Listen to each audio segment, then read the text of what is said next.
अब हमारे सोनार डिवाइस के विस्फोट की वजह से हुआ है, जिसके चलते समुद्री भूकंप ने दस्तक दी। लेकिन जब मैंने अपने इक्विपमेंट्स चेक किए तो उस दिन किसी भी डिवाइस ने भूकंप को रिकॉर्ड ही नहीं किया था। ये देख जूलिया को यकीन हो गया कि इतनी भयानक हलचल भूकंप पैदा नहीं कर सकता है, बल्कि ये काम किसी समुद्री क्रीचर का है। ये सुनते ही विक्टर को पिछले दिन हुई एक रहस्यमयी घटना याद आ जाती है। दरअसल जब ये लोग आर्कटिक सर्कल में दाखिल होने वाले थे, तभी इनके राडार ने एक अजीब सिग्नल पकड़ा, जो असल में व्हेल मछलियों का झुंड था। और ये झुंड बार बार उनकी सबमरीन से टकरा रहा था, जैसे जानबूझकर विक्टर को आगे बढ़ने से रोकना चाह रहा हो। पर एडमिरल ओलशांस्की इन्हें दूर भगाने के लिए लो फ्रीक्वेंसी सिग्नल रिलीज करने का ऑर्डर देता है। हालांकि विक्टर ऐसा करने से मना करता है, क्योंकि इससे व्हेल मछलियों को नुकसान हो सकता था। पर एडमिरल ओलशांस्की उसकी एक नहीं सुनता। लो फ्रीक्वेंसी के ऑन होते ही सभी मछलियां दूर भाग जाती हैं, लेकिन फिर दोबारा वापस आ जाती हैं। ये देख टीम मेंबर्स हैरान रह जाते हैं कि तभी उन्हें समुद्र की गहराई से एक और अजीब सिग्नल मिलता है और व्हेल मछलियां भी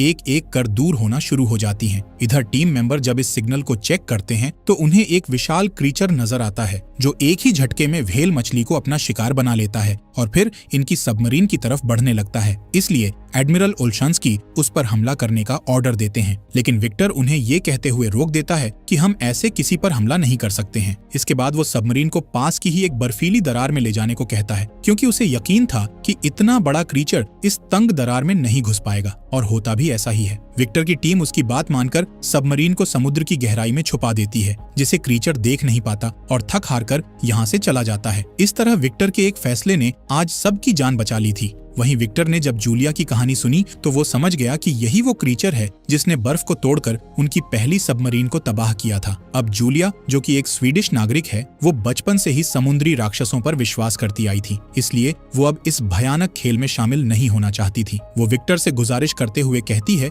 कि तुम मुझे और ऑस्कर को उसी ऑयल रिग कंपनी में छोड़ आओ जहाँ मैंने कॉन्टेक्ट किया था, क्योंकि मुझे ऐसा लगता है कि ये क्रीचर वहाँ नहीं पहुँच पाएगा। लेकिन उससे पहले प्रभु श्री राम का नाम लेकर वीडियो को लाइक और चैनल को सब्सक्राइब करें। जो भी ऐसा करेगा उसे 24 घंटे में अच्छी खबर मिलेगी। अगर आप लोगों को यकीन नहीं हो तो करके देख लेना। जूलिया की बात सुनकर जब विक्टर कंपनी की लोकेशन चेक करता है तो पता चलता है कि वो यहाँ से ज्यादा दूर नहीं है, इसलिए वो इन दोनों को वहाँ छोड़ने के लिए निकल पड़ता है। लेकिन रास्ते में एक बार फिर टीम अपनी स्क्रीन पर उसी अजीब सिग्नल को नोटिस करती है, पर ये नहीं देख पाती कि वो क्रीचर अब मिट्टी के नीचे से धीरे धीरे उनकी तरफ बढ़ रहा है। जैसे ही ये लोग रिग कंपनी के करीब पहुंचकर वहाँ के इंचार्ज से कांटेक्ट करने ही वाले होते हैं, तभी समुद्र में हलचल होना शुरू हो जाती है। तेज लहरों के साथ पानी के अंदर से कई विशालकाय टेंटिकल्स बाहर निकलते हैं और मजबूत स्टील रिग कंपनी को पल भर में तबाह कर देते हैं। इधर विक्टर टेलीस्कोप के जरिए जब बाहर का नजारा देखता है तो उसे क्रीचर का असली रूप नजर आता है, जो